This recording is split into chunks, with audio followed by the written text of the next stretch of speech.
정말 우리 교회 좋은 교회예요. 은혜가 넘치고 능력이 넘치고 하나님이 함께하는 교회인 줄로 저는 믿습니다. 그래서 이렇게 좋은 교회를 하나님이 우리에게 허락하여 주시고 이곳에 소속되어 열심히 신앙생활 할 수 있도록 하셨으니 은혜 중에 은혜고 복 중에 복이고 사랑받은 중에 사랑을 특별히 받은 성도인 줄로 믿습니다. 이제 이렇게 좋은 교회를 하나님이 우리에게 주셨으니 우리가 결단해야 할 일이 있습니다. 그것은 어떤 사람이라 할지라도 비방하지 않고 부정하지 않고 내려가는 이야기를 하지 않도록 이를 물고 세워주는 이야기, 섬겨주는 이야기, 칭찬해주는 이야기, 자랑해주는 이야기로 풍성해야 할 줄로 믿습니다. 여러분, 신앙생활은 월급 받고 하는 게 아니잖아요. 여러분들이 열심히 일해서 번 돈을 하나님 앞에 드리잖아요. 그리고 없는 시간을 막 쪼개서 하나님 앞에 나와서 헌신하고 충성하고 맡겨진 직분을 따라 충성스럽게 사역을 하잖아요. 이렇게 힘들고 어려운 가운데에 우리 함께 신앙생활 하는데 누가 조금 실수를 했어도 괜찮아, 사람이니까 다 그럴 수 있어 하고 좀 세워주고, 좀 못한 것이 좀 많다 할지라도 잘한 것이 좀 있으면 못한 거는 한마디도 말하지 말고 잘한 것을 다 보고, 아이고 아무개 권사님, 아무개 장로님 너무너무 훌륭해요, 그렇게 칭찬해주면 얼마나 신나게 신앙생활 잘할 수 있겠습니까? 그런데 이 칭찬도 자랑도 습관이 돼요. 습관이 되지 않은 사람은 남을 칭찬을 잘 못해요. 그래서 건강한 교회는 칭찬하고 자랑하고, 건강하지 못한 교회는 반대예요. 칭찬이 없고 자랑이 없고 맨날 못한다는 그런 이야기만 하고, 건강하지 못한 교회의 성도들은 그 생각이 항상 부정적인 생각으로 지배를 받고 있어요. 그거는 마귀가 가져다 주는 것이니까. 이제 우리 평성교회 성도들은 건강한 교회 성도들 아닙니까? 행복한 신앙생활을 다 하고 계시잖아요. 그래서 누구 실수를 보면은 그거 좀 덮어주시고, 잘한 거 있으면은 이렇게 좀 세워주시고, 참 훌륭하다고 하고, 그런 교회가 다 되었으면 좋겠어요. 그래서 이 시간 옆에 있는 성도님 한번 자랑하고 칭찬해 보도록 하겠습니다. 자, 이제 한번 해보세요. 이게 습관이 된 사람은 잘하고, 습관이 안 된 사람은 쑥스러워서 한마디도 못할 거예요. 한번 해보세요. 자랑하고 칭찬하고.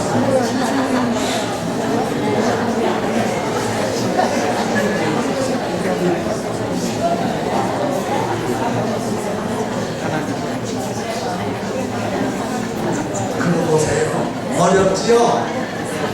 어떤 분은 끊임없이 자랑과 칭찬이 나오는데 어떤 분은 한마디 하고 있어요.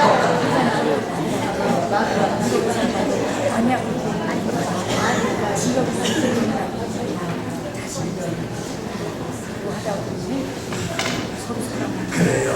우리는요, 칭찬하는 데는 풍성해야 되고, 자랑하는 데는 풍성해야 되고, 남을 비판하는 얘기는 한마디도 하지 않도록 우리 한번 결심해 보세요.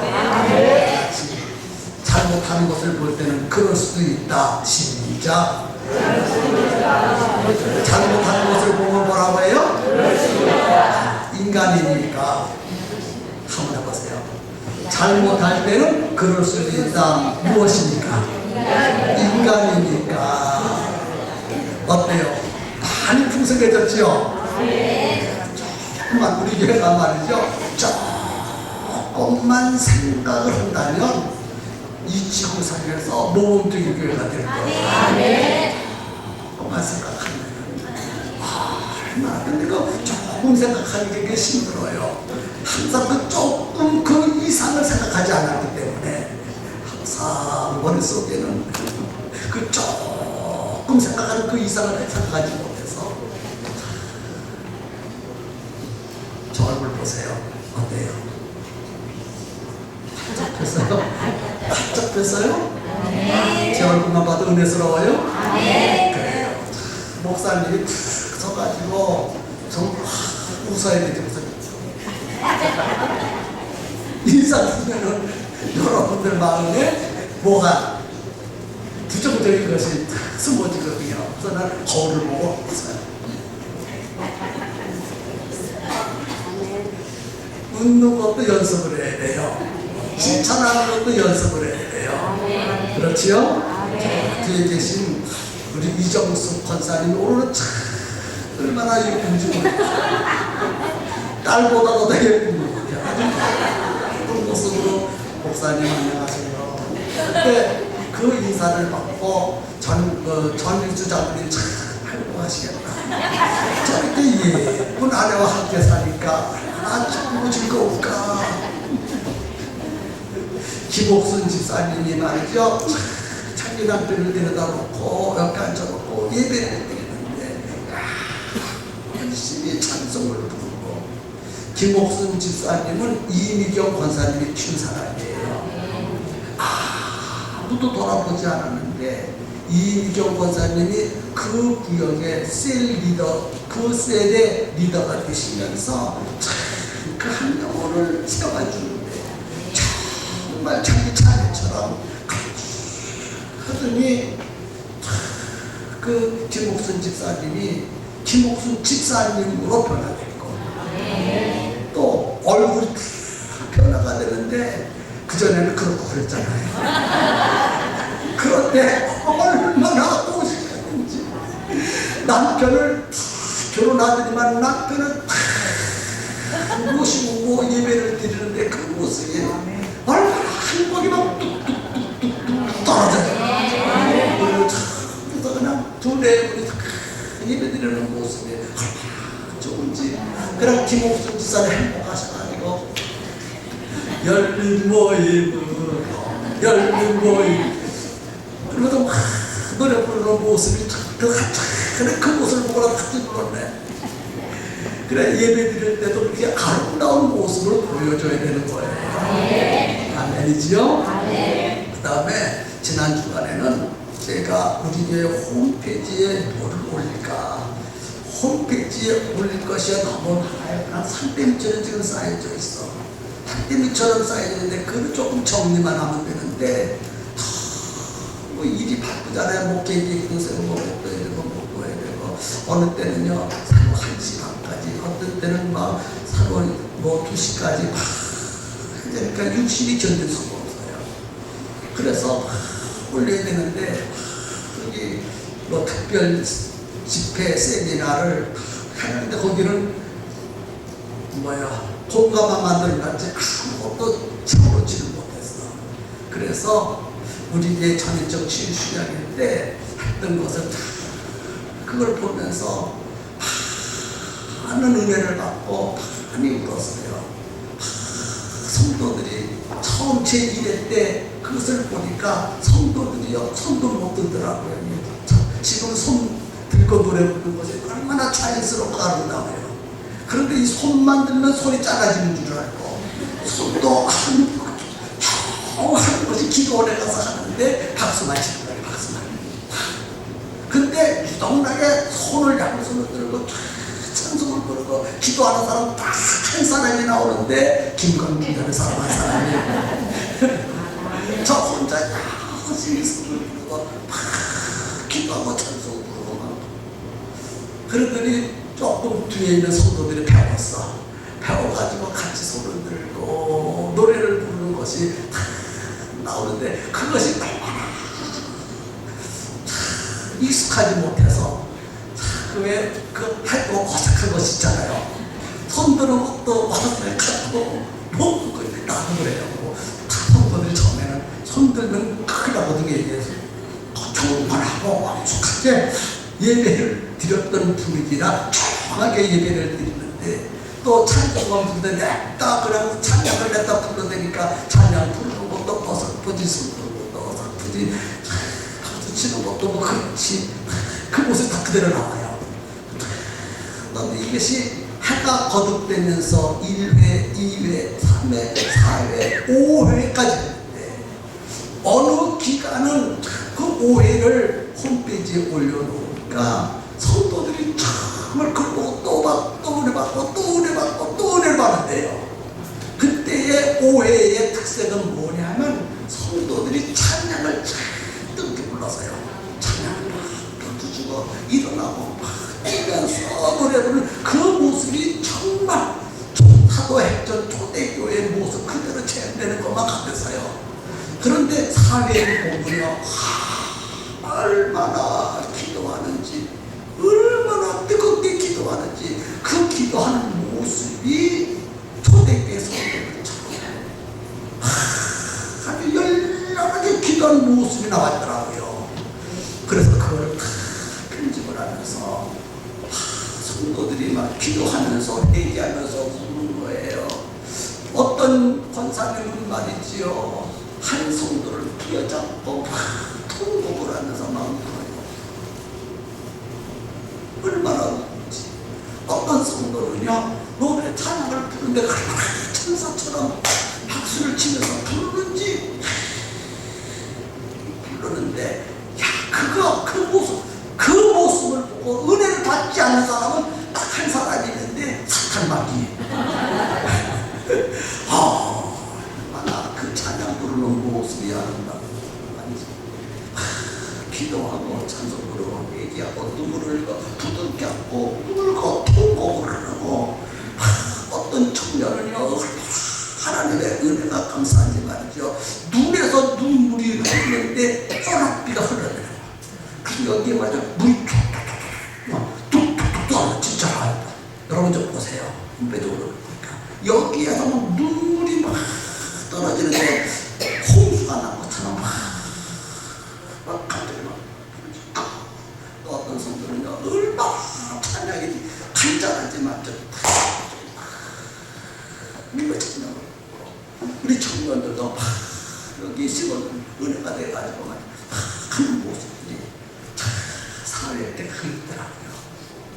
그래서 그 편집을 이틀 동안 했는데 30분짜리를 만드는데 이틀이 걸렸어. 기대가 되지요. 네, 이번 주에 그거를 2편을 시리라고 해요. 3회 때 하고 3회 때 하고 2회 때인가 3회 때 하고 4회 때를 다 2편으로서 2회 때 3회 때는 그냥 메시지 중심으로 좀 보려고. 그 다음에 5회 때는 제 모습이 한 나오죠. 제 5회 전체 수련수에는 제 모습이 한 나오죠. 안 나와요. 성도들 모습만 딱 나와요. 성도들 모습. 또 내 목소리는 한마디도 안 나올 거예요. 성도들 모습만 딱 나올 거예요. 그런데 강의를 찍은 것인데 강의가 참 좋았어요. 그래서 또 강의만 모아가지고 그걸 편집을 해가지고 강의, 제5회 자립적 취식의 강의 해놓고 1강의, 2강의, 3강의, 4강의 그렇게 해가지고 홈페이지에 올려놓으면 그때 여러분들이 참석해서 받았던 은혜보다 홈페이지를 통해서 받은 은혜가 더 깊고 더 집중이 되고 더 은혜가 될 줄로 믿습니다. 그럴 수밖에 없는 것이 극적인 장면만 편집을 했으니까. 그렇지요? 그런데 말 가끔씩 가다가 보면 말이죠, 다른 사람 그렇게 열렬하게 기도하고 찬송으로 은혜를 받는데 어떤 사람은 어떤 것도 그런 거 다 빼버렸거든. 그러니까 은혜가 될 수밖에 없겠죠. 그리고 카메라, 지난 금요일도 얘기했지만 카메라만이 포착해서 찍을 때는 은혜 받는 장면들을 찍거든요. 그리고 별 볼일 오는 사람 안 찍어요. 그러니까 나는 왜 안 나오지 하면 그대가 별 볼 일 없이 하는 거예요. 다른 사람 찬송은 찬송하고, 다른 사람 기도할 때 기도 안 하고, 다른 사람 회개하지 않았고, 그냥 찬송만 했기 때문에 카메라만이 찍어야 될 이유가 없어. 그러니까 그대가 안 나온 것이지.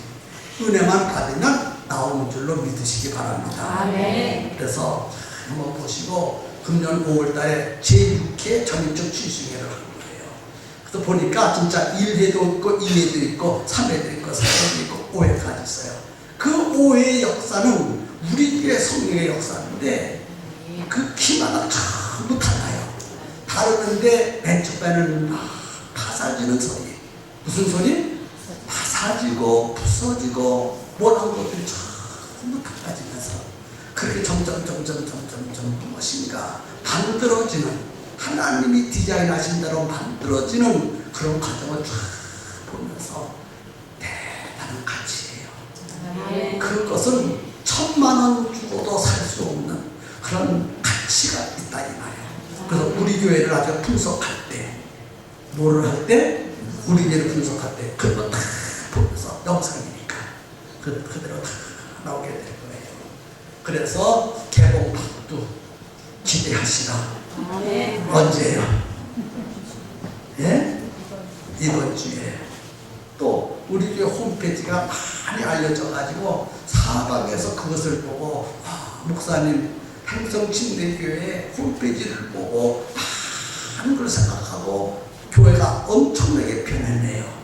그 전에 내가 다녔을 때는 그런 교회가 아니었는데 어쩌면 그렇게 교회가 변해졌고 순식간에 달라졌습니까?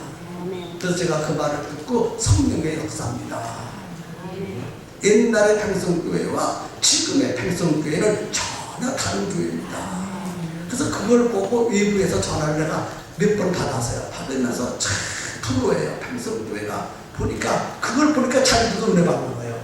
그래서 내가 목사님도 DTL부를 하셔서 교인들을 양육과 훈련을 시키세요.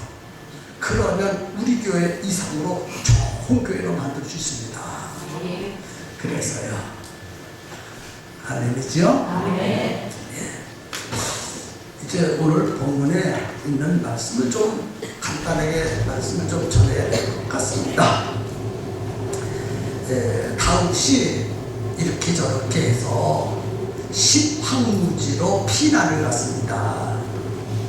그런데 기브아 사람들이 사울에게 가서 일러 바쳤습니다. 사울 왕이요, 왕께서 찾으시는 다윗이 십황무지에 있나이다. 거기서 숨어 있습니다. 그 보고를 들은 사울이 3,000명을 거느리고 다윗을 잡으려고 십황무지로 달려갔습니다. 달려갈 때에 그 뉴스를 다윗이 접수했습니다. 다윗이 자기를 잡으려고 사울이 3,000명의 군사를 거느리고 온다는 소리를 듣고 정찰을 보냈습니다. 사실인가 아닌가? 그렇지요? 그래서 가보니까 진짜 3,000명을 데리고 자기를 잡으려고 달려와서요. 한참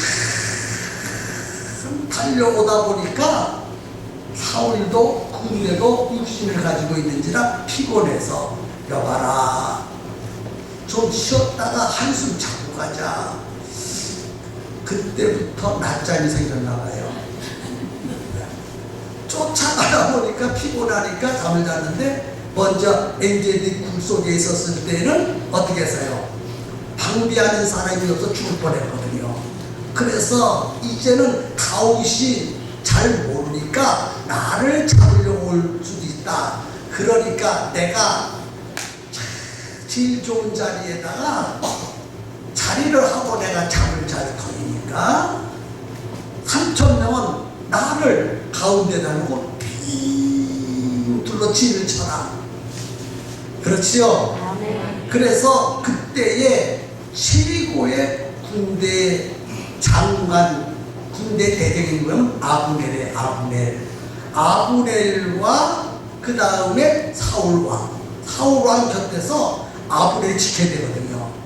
그래서 아브넬 장가 사울이 가운데 딱 있어 잠을 자고, 그 다음에 그 주변에 3,000명 부사가 핑글로 이때부터 달팽이가 생겼어요. 달팽이처럼 핑 불러서 3,000명 군사가 다윗이 사울을 죽이지 못 접근하지 못하도록 감쌌습니다. 그것을 봐서요. 그래서 다윗이 그것을 보고 누가 저 사울한테 갈 수 있겠느냐 나와 함께. 그러니까 요압이, 그렇죠? 아비새가 누구예요? 아비새. 그러니까 사울의 대장은 누구예요? 아브넬, 아브넬. 그 다음에 요압의 대장은 누구예요? 다윗의 대장은 누구예요? 그 대장은 아비새. 그렇죠? 그래서 아비새가 지가 가겠습니다. 그래서요. 그런데 말이죠, 아비새가 이제 밤이 될 때까지 기다린 거예요. 캄캄한 밤이 될 때까지 기다린 거예요. 늘어지게 잠을 자고 있는 거예요. 지금 사울과 그의 일행들이 달려왔을 때 얼마나 피곤해. 그래서 낮에부터 밤까지 막 잠이 든 거예요. 그때 아비새가 내가 다윗과 함께 사울의 진으로 가겠습니다. 그렇게 말하죠. 그래서 아비새가 밤에 그 백성에게 나아가 본즉 사울의 진 가운데 누워 자고 창을 머리 저 땅에 꽂혔고 아브넬과 백성들은 그를 둘러 누웠는지라. 그랬죠. 아비새가 다윗에게 이르되 하나님이 오늘날 당신의 원수를 당신의 손에 붙이셨나이다. 그러므로 청하오니 나로 창으로 그를 찔러 단번에 땅에 꽂게 하소서.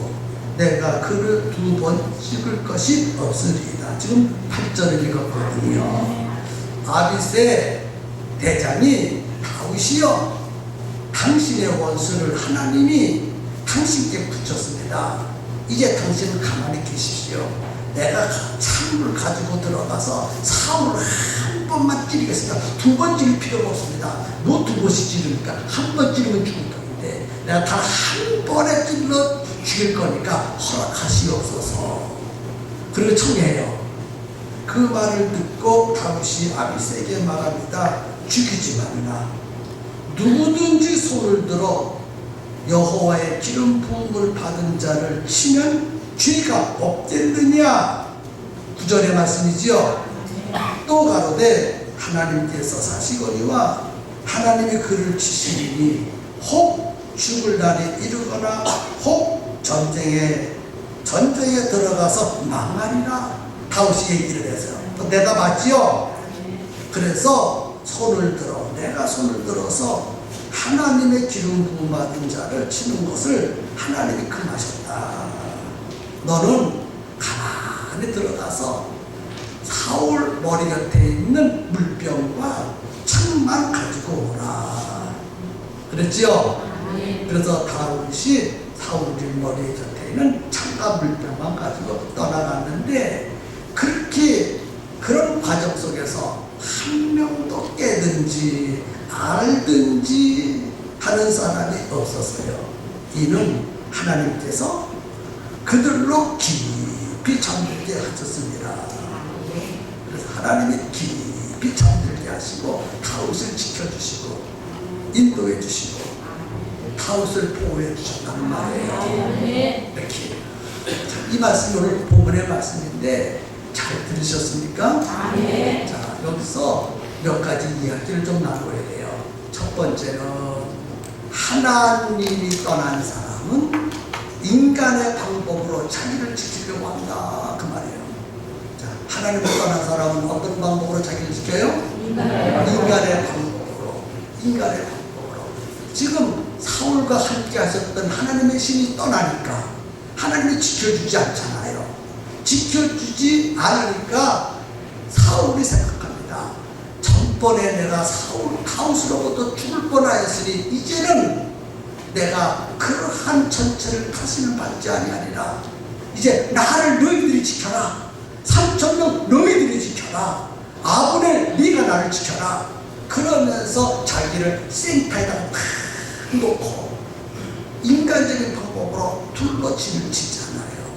아무리 진을 친다 할지라도 하나님이 떠나면 팔이 목숨과 같다는 거예요. 사방으로 우겨싸임을 당하여도 하나님이 지켜주시면 안전한 것입니다. 그래서 세상껏 인간적인 방법으로 여러분의 인생을 지키려 하지 마시고 하나님의 방법으로 여러분의 인생을 지키도록 하셔야 합니다. 하나님은 하나님의 뜻대로 사는 인생을 지켜주시고 책임져 주십니다. 사울은 하나님의 뜻대로 살지 않고 자기 뜻대로 사니까 자기 뜻대로 자기 인생을 지키고 보호하려고 몸부림을 쳤지만 그 또한 다 허사라는 것. 여러분의 인생 하나님이 지켜주지 않으면 다 헛된 인생이라는 사실을 분명히 알았으면 좋겠어요. 아멘. 그 3,000명을 뚫고 들어가서 창과 물병을 가져오는 건 몰랐잖아요. 누가 그리 하셨어요? 하나님이 다윗과 함께 하시니 그들이 몰라보게 하셨어요. 함께 하는 자는 이런 놀라운 역사가 있어지게 되어집니다. 그 다음에 두 번째 생각할 것은 사울을 죽일 수 있는 기회가 있었지만 다윗은 절대로 죽이지 말라고 그래서 하나님이 기뻐하지 않는 일이라 하나님 기름 부음 받은 종을 죽이시는 것은 우리들이 할 바가 아니라 하나님이 하실 바다. 그러므로 하나님께 맡기자. 하나님이 어떻게 처리하실지 잘 모르지만 전쟁에 나아가 죽게 하실런지 병들어 죽게 하실런지 하나님의 종이니까 하나님이 처리하실 것이니까 내가 손을 들어 그를 죽일 필요가 없다. 먼저 나발의 죽음을 통해 잘 배웠거든요. 그렇죠? 나발도 자기가 죽이려고 하는데 막았죠? 네, 아비가일이 막았어요. 그와 같이 그 하나님의 섭리를 깨달은 다윗은 이제는 자기가 원수를 하는 것은 내게 달린 것이 아니라 하나님께 달린 것이니까 하나님께 맡기자. 저는 이것을 목회 방법에 많이 이용합니다. 그래서 나는 철저하게 하나님 앞에 죄가 없으려고는 몸부림쳐야 돼요. 나는 하나님으로부터 벌을 받지 않을 정도로 벌을 절대로 받지 않으려고 목회를 해야 돼요. 하나님으로부터 벌 받는 저주받고 벌 받는 목회라는 절대로 안 되겠죠. 그리고 나를 힘들게 하고 나를 어렵게 만드는 그는 내가 원수를 갚을 필요가 없다. 주님이 알아서 다 처리하실 것이니까 주님께 맡기면 되는 것이다. 그래서 모든 것 다 주님께 맡기면 신기하고 방통하게 하나님이 다 알아서 처리해 주셔. 여러분의 신앙생활도 그래야 된단 말이에요. 그래서 원수는 내가 갖지 말고 누구께 맡겨드려요? 하나님께 맡겨드려야 돼요. 이제 앞으로도 계속 나오겠지만 한 번은 이런 사건이 있습니다. 다윗이 죄를 졌어요. 다윗이 죄를 지니까 하나님이 벌을 내리시는데 세 가지 조건을 내줍니다. 네가 거의 세 가지 조건 다 말할 필요가 간단하게 얘기합니다. 본문을 얘기한다면 네가 하나님으로부터 벌 받기를 원하느냐 인간을 들어 벌 받기를 원하느냐 그랬어요. 그렇죠? 그때 다윗이 곰곰이 생각합니다.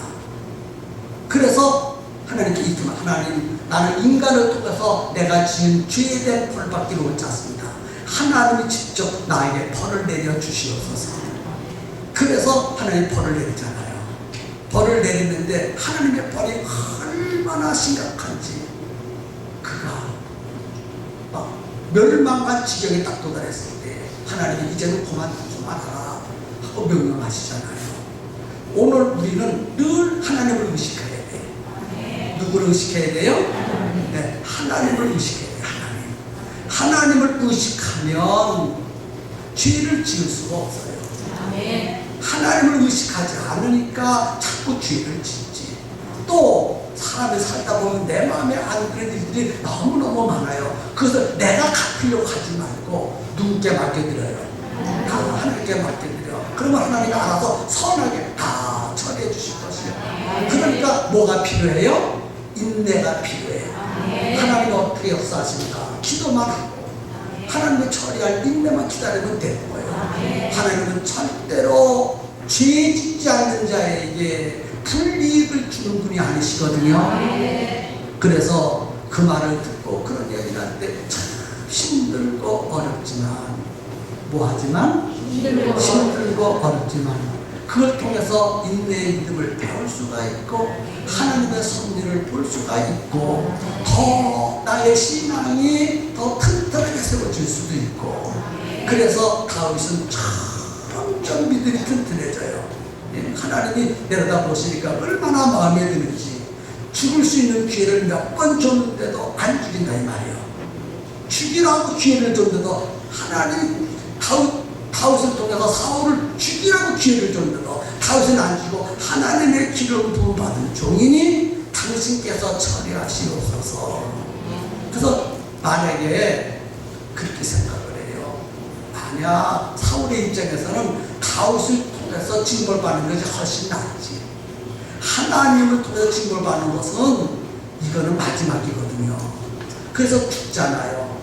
자기만 죽는가요? 아들 요나단까지 죽였어. 다윗을 통해서 징벌을 받아 자기만 죽었지. 그 귀한 자기 아들까지도 죽여요. 하나님은 그리하셨다 이 말이에요. 그러니까 부모가 죄를 지으면 그 자손 3, 4대까지 벌을 받는다는 말이 맞다 그 말이야. 그래서 부모님들 정신을 잘 차려야 되는 거예요. 예? 자식이 귀하다고 한다면 내가 하나님 앞에 죄를 지어서 그 죄까지 자식에게 내려가지 않도록 해야 되는 거예요. 아멘입니까? 그런데 사울은 그 자기의 죄까지 자식에게까지 물어줘 버렸어. 그 자식 잠깐이면요 자기도 전쟁에 나가 죽고 자식 요나단도 참 그 사람 너무 아까워요. 그 요나단 정말 아까워. 얼마나 아까운 아들인지 몰라요. 좀 갈까 같은 아들이거든요. 예? 이스라엘의 왕감이거든요. 그런 귀한 아들을 죽여버리잖아요. 깨닫지 못하는 자는 바로 그렇다는 거예요. 오늘 본문을 통해서 다윗의 그 넓은 마음을 좀 본받았으면 정말 좋겠습니다. 그렇게 할 수 있어요. 기도합니다.